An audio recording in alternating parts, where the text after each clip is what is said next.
Ele foi uma das personalidades religiosas brasileiras do século. A cinebiografia de Chico Xavier é o nosso filme de hoje aqui no País do Cinema.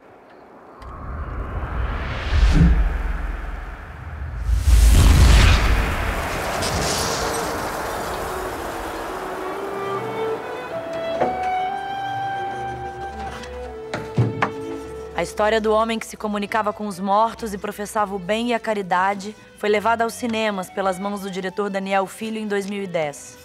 Expoente de uma das maiores religiões em adeptos no Brasil, Chico Xavier é também uma personalidade que arrebatou multidões, participou de programas de televisão e escreveu livros. Menos do que atestar uma doutrina, a narrativa dá conta da história individual de Chico, suas angústias de órfão, a descoberta do dom sobrenatural, a fama. Uma trajetória que se entrelaça com as crenças de milhões de brasileiros e revela a nossa abertura para o espiritual e o místico nas suas mais diversas formas de manifestação. Ele já foi chamado de louco e santo, fraude, um fenômeno da humanidade. Espíritos existem. A vida acaba após a morte. Orlando vai estourar essa audiência. Esta noite, o nosso convidado especial, Francisco Cândido Xavier. Eu converso hoje com Pedro Paulo Rangel, que interpreta o padre no filme Chico Xavier, e com Marcos Bernstein, roteirista do filme. Bem-vindos. Obrigado. Obrigado, é um prazer. Ah, o prazer é meu de receber. Sincronia, né? Um prazer em sincronia. Combinaram. Queria saber como é que vocês chegaram ao projeto. O Daniel me procurou e a gente começou a pensar esse filme junto. Tinha um livro do Marcel, que é um livro mais jornalístico, que tem muita informação e tudo. E a partir dali, a gente começou a pensar. O Daniel já tinha essa ideia, mais ou menos. O filme ele é narrado, né, com aquele programa Pinga Fogo, meio como uma costura de época, indo e vindo no passado, né, na história do Chico. E a gente comecei a pensar, né, como é que assim, você vai fazer um filme do Chico Xavier, né? A grande figura do Chico que a gente guarda, né, na memória, não sei o que, é aquele Chico mais velho, né? O Chico com aquela peruca, né? Com aquilo tudo. Óculos. E ele tinha uma dificuldade para o roteiro, que era que a vida dele na infância, que talvez fosse aquela com mais, né, por ser mais triste, coitado do Chico, no caso, mas assim, para nós que fazemos dramaturgia, era o que tinha mais sabor, mais riqueza, que tinha mais... E que funda o homem também, né? Que funda o homem, que tem tudo isso, e que tem a manifestação, que tem uma época mais remota, onde o próprio conflito entre a manifestação espírita e a religião católica mais tradicional aparece, está muito na infância. Mas como é que você vai contar a biografia do Chico sem falar do presente, né? Sim. Daquele presente, eu digo, do Chico ali. Então, essa ideia do Daniel de usar o Pinga Fogo foi muito bacana. E são, assim, 92 anos, né? Uma vida longa. Foi. Quando você vai contar isso numa cinebiografia, do ponto de vista do roteiro, assim, como é que foi fazer as escolhas do que seria contado? Isso junto com o Daniel, você e o Daniel? Não, foi meio isso, né? O passado ele era nitidamente interessante, rico. O presente, na época, vamos chamar assim, que é essa época, a fase final da vida dele, era uma fase de pleno reconhecimento, né, e popularidade no Brasil. Mas ele tinha que passar por alguma coisa para chegar lá. E eu tinha que tentar manter essa dinâmica interessante. O que ele afetou tantos outros? Como ele atingiu os outros? Por que não contar uma boa parte dessa história também através de quem foi afetado pelo Chico e, a partir daí, mostrar a importância do Chico? Muito mais, talvez, do que focar só no Chico para os outros, focar nos receptores. E, no caso, era o casal, né, do Tony Ramos e da Cristiane Torlone, que representavam um pouco isso. Ela com fé, né, é um casal que perde um filho, e ela com fé, acreditando no espiritismo, e ele cético, ateu, agnóstico, enfim, que representava também uma parte das pessoas que são afetadas pelo Chico de outra maneira. Sim. E aí isso eu fui construindo, foi uma proposta que eu acabei trazendo, o Daniel abraçou, me ajudou muito, trouxe ideias muito enriquecedoras para o personagem, especialmente o personagem Tony Ramos, de como inserir bem na história Ele era um personagem que não estava ligado ao Pinga Fogo. Ele falou, não, por que você não faz o diretor do Pinga Fogo? Que ele vai estar em todos esses momentos. Eu falei, pô, claro. Eu que burro não via. É sensacional isso. Aí, quando ele integrou, o filme todo meio que se juntou e foi. Aí, enfim, aí eu estava no filme. Aí deu certo isso. Como o Daniel, ele resolveu filmar isso, então cá estou. E Pepe, e você? Como foi o convite para você fazer o filme? Bom, também partiu do Daniel, né? Eu queria aproveitar que a Deixa está aqui com o colega roteirista.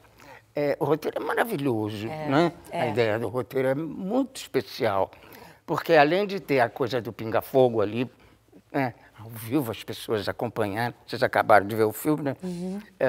Tem aquela que acompanha, e tem, não é um roteiro chapa branca, né? Em relação à religião. Eu acho isso muito importante, por tudo, pelo momento que a gente está vivendo, por tudo.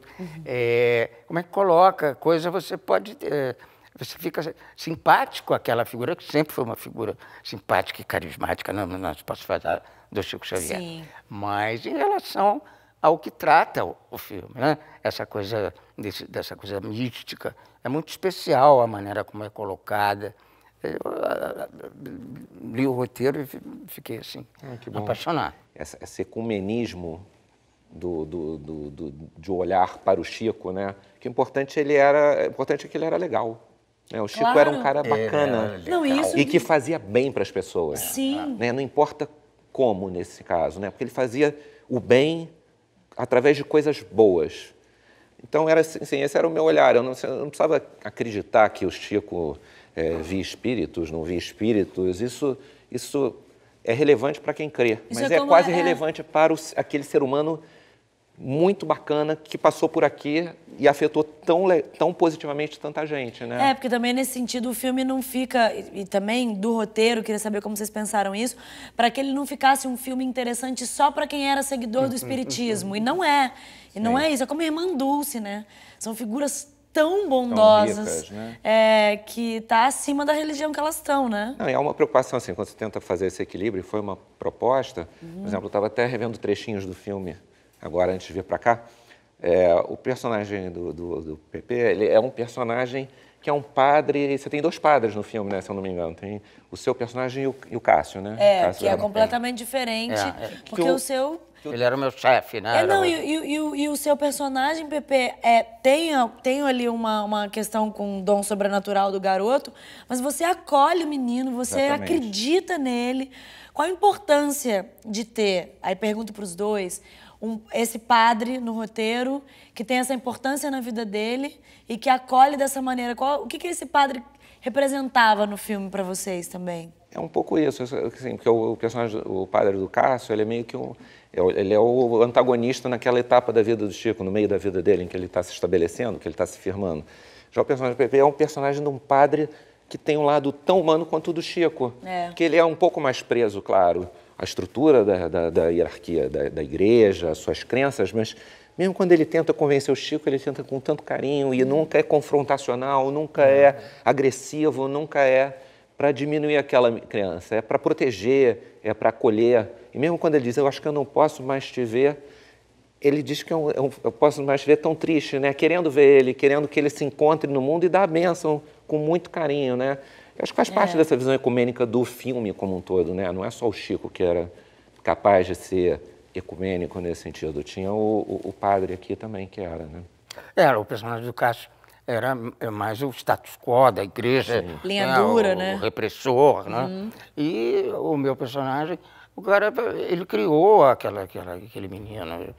Desde a infância ele viu aquilo crescer, aquilo se manifestar, e ele ficou preocupado, ele temia pelo futuro, o que podia acontecer com ele se comportando daquela maneira, que ia ser para sempre. Porque o Chico, além de todas essas coisas boas que a gente disse aqui, ele era esquisito. Era um cara esquisito, com aquela peruca, aquela coisa, aquele jeitinho meio dele, assim, meio assim, não é? Era esquisito, era uma coisa estranha. Como é que as pessoas viam aquilo? Então, eles tinham que passar por cima de muitos preconceitos para atingir logo aquela admiração, aquele respeito e aquele culto àquele homem esquisito. Porque, vamos dizer, né? Vamos combinar que ele era estranho. E qual a importância da gente contar a história de um brasileiro como Chico Xavier para o grande público, no cinema? O cinema ainda tem essa força, né? Que é curioso, né? A televisão, série, não sei o quê, tem um alcance maior do que o cinema. Mas quando o cinema ele é forte e acontece, né? Ele tem uma relevância ainda surpreendente, né? Nesse mundo, né? Porque, como o Chico, é um filme que foi muito visto, não sei o que, é um filme que é muito falado. As pessoas falam comigo ainda desse filme. A recepção quando sabem que eu do fiz, filme né? foi muito boa, né? maravilhosa. Eu não sei, assim, números, essas coisas. Não, sim. Mas eu acho que foi muito boa. Eu juro e rejuro que quero ser cristão de verdade. E Deus que me livre dessa assombração. Pra ninguém mais indispor comigo. Ah, Chico, você é um menino de ouro. E olha, se o demônio vier te tentar, lembra que eu estou do teu lado, hein? E com Jesus. Agora vai para casa, reza um terço, que é bom para afastar as coisas ruins e aliviar a cabeça. Ah? Vai com Deus. Seu padre, seu Pascoal mandou lembrança pro senhor, viu? Que besteira é essa? Tem mais de 10 anos que ele morreu. Ué, vi ele ontem. Não viu nada.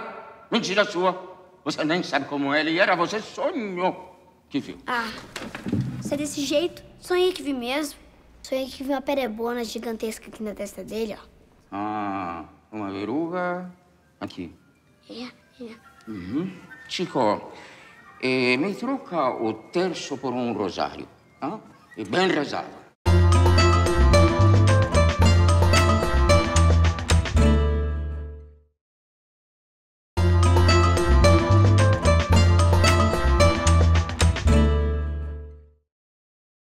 Quando vocês fizeram o filme há 10 anos atrás, ainda não tínhamos um cenário de intolerância religiosa tão forte como agora. De algum modo, vocês tiveram algum receio ou quanto ao teor religioso do filme? Ou como foi como foi também esse retorno em relação ao tema religioso do filme? Não. Ao teor religioso do filme? Não lembro de ter tido nenhum tipo de preocupação, não. Acho que era uma preocupação mais dramatúrgica, de contar aquela história, de... Assim, eu também não fiz nada subversivo também, nesse sentido, né? Sim. Para ter... Realmente o clima era outro, né? Acho que... Também tem isso, acho né? que essa coisa de não aceitar outras religiões é uma coisa que, infelizmente, mais recente, né? Inacreditavelmente mais recente. Felizmente não tinha muito, infelizmente voltou, né? Sabe, sei lá por quê, né? Nós, como brasileiros, conhecemos muitos momentos críticos. Estamos em um deles. Não é o pior de todos, mas um momento grave, bem né? ruim. Bem ruim. Como é que vocês avaliam esse momento que nós estamos agora, especificamente do cinema brasileiro? E como vocês acham, quais vocês acham que podem ser nossas saídas para continuar contando as nossas histórias? Acho que está no momento em que, enfim, há uma certa, né, sendo meio minado, né, insidiosamente. A gente tem que, acho, é difícil dizer, eu não sou político, não tenho militância assim, fora da necessidade, quando enfim, já é a segunda vez que a gente passa por, eu passo por isso eu comecei a minha carreira logo depois do Plano Collor, né, então... Você nem chegou a pegar esse momento do... Peguei, eu comecei, mas eu era um moleque, né? Sim, isso é Estava numa situação contrária, né? Todas as pessoas que tinham a minha idade hoje, quem não conseguiu resistir foi procurar outras profissões, de certa maneira, né? Teve que recomeçar. É terrível, eu acho terrível. Eu lembro dessa época, assim, para mim não foi tão terrível porque eu era jovem, eu estava começando, você vai desbravando, mas é só de imaginar hoje o que a gente tem hoje, a quantidade de gente que faz o que a gente faz, e faz com dedicação, faz com suor, com sacrifício, né? Porque é uma profissão cachorra, né? Não é uma escolha fácil você fazer audiovisual, cinema, especialmente no Brasil, por causa disso, né?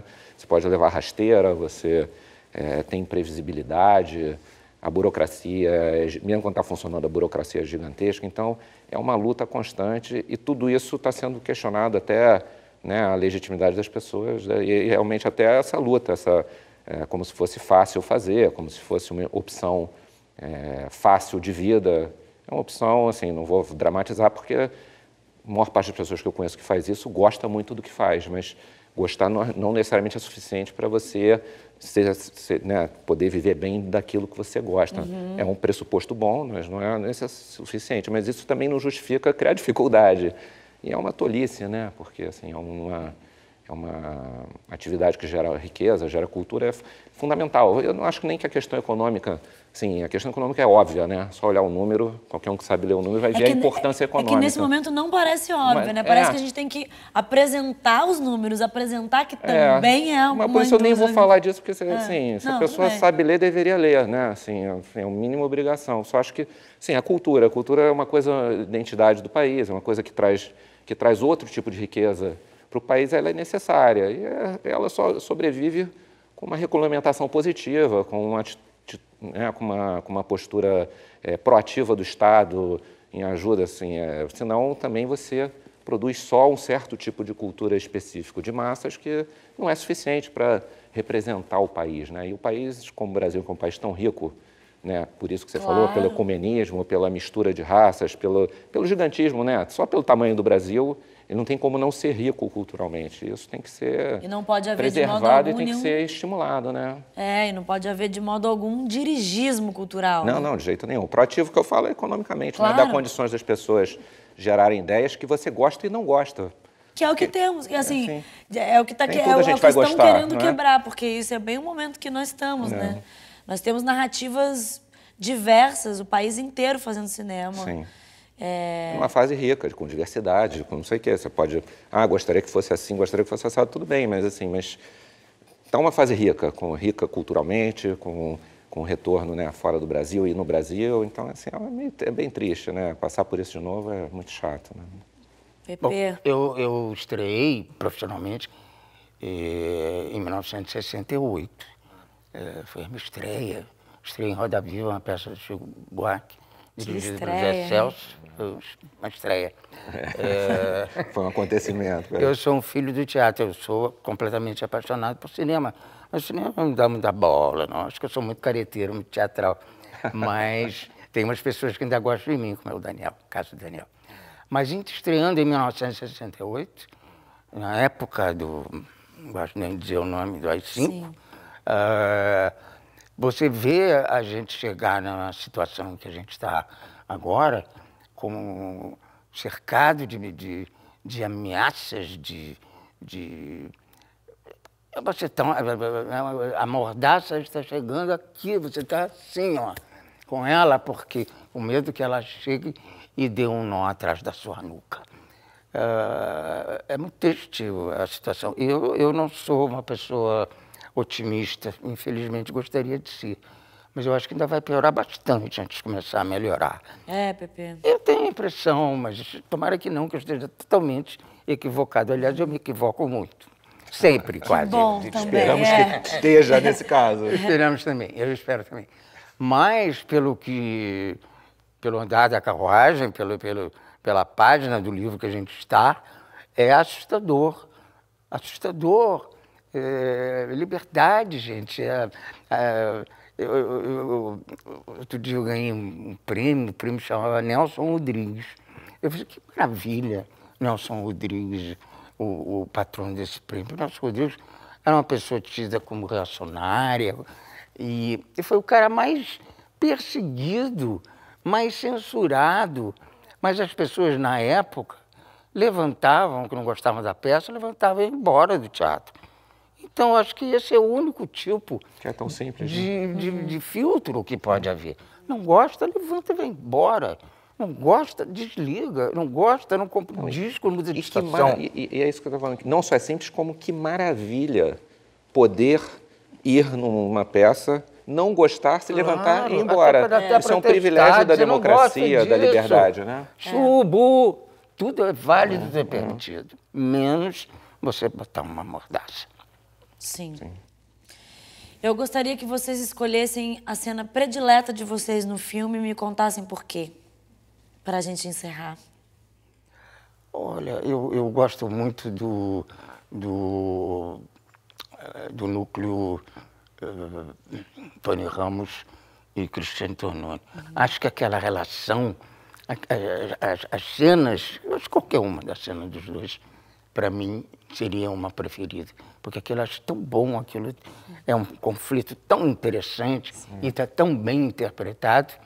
Claro que o Ângelo Antônio é o concurso, mas as cenas, para mim, as cenas do Tony e da Cristiane, eu escolho qualquer uma delas. A paz no mundo espiritual faz a gente pensar em ajudar o outro. Então eu peço que vocês ajudem cada vez mais gente. Por isso, também quero dizer que o Eduardo não tem culpa no meu caso. Como assim? Brincávamos com a arma e, sem que ambos percebêssemos e fizéssemos qualquer movimento, a arma disparou e me acertou em cheio, sem ser culpa dele ou minha. O resultado foi aquele.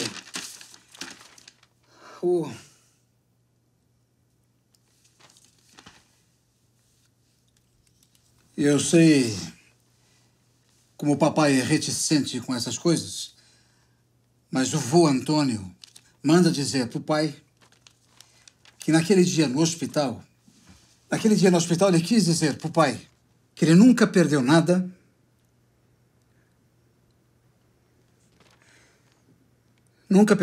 e absolutamente nenhum programa que o pai fez.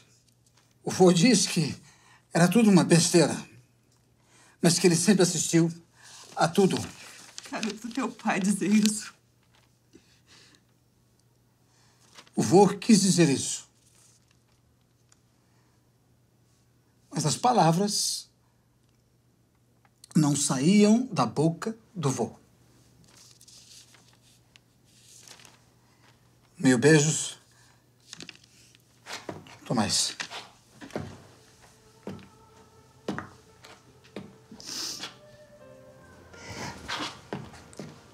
Deixa eu tentar te explicar. Uma noite lá no hospital, eu fiquei com ele no hospital. Meu pai estava em coma. E eu fiquei do lado dele, fiquei mesmo conversando, falando. E perguntei para ele por que ele tinha aquela turrice com a minha profissão. Por que ele nunca falava? Porque eu fiz tantas coisas. E tantas coisas que eu fiz para ele. Ele nunca assistiu tudo aquilo, tudo. E agora o Tomás aí, ele... Isso...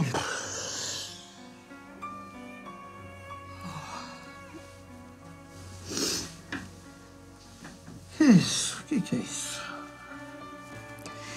Ele tá bem.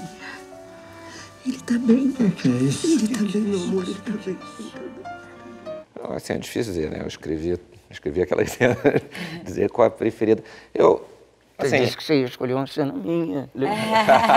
Por isso que ele disse que eu não escolhi uma minha, né? Tirando as cenas do PP, que são hors concurso, mas assim, de certa maneira, as cenas do Tony e da Cristiane, elas são as cenas que eu tinha uma liberdade ainda maior para escrever, né? Porque eram personagens... Não era biográfico. Eram totalmente criados por mim e tudo. Então, eu gosto muito da construção. Tem uma cena que a Cássia vai na casa... Bate lá na Bate porta. lá. Eu acho uma cena fantástica. A Cássia tá deslumbrante, né? A Cássia é uma daquelas atrizes... Ali tinha que ser uma atriz assim, né? Que chega... poderosíssima, acontece em minutos, né? Praticamente são os minutos que ela tem para acontecer. Ela chegou ali, bateu naquela porta, se ela não acontecer ali, o personagem não existe. E ela acontece ali.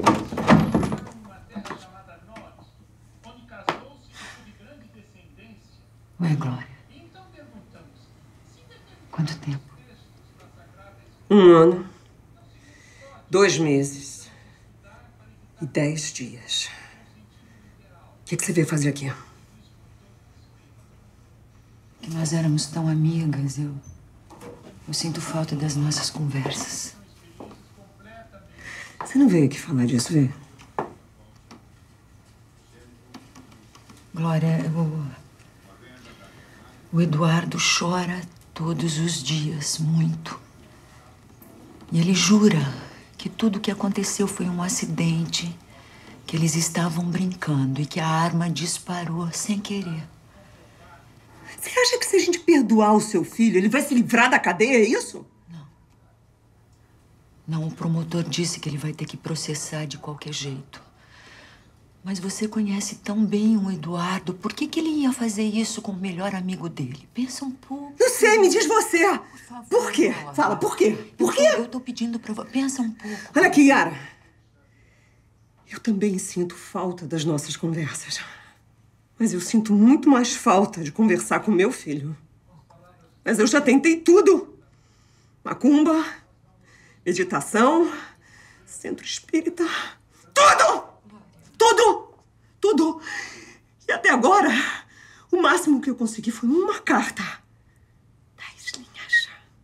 10 linhas que o meu marido acha que são fajutas. Já você... Basta pegar o seu carro no dia de visitas e ir lá conversar com o seu filho. Não diga isso. Entendeu? Por favor. Entendeu? Glória, deixa eu conversar com você. É um belo filme. Obrigado por vocês terem feito esse filme. Eu fico por aqui com eles. Obrigado por vocês terem vindo. Obrigado pelo convite. Foi um prazer falar dele. Nossa, que querido. Imagina. Obrigada, que bom. Obrigado. Até já.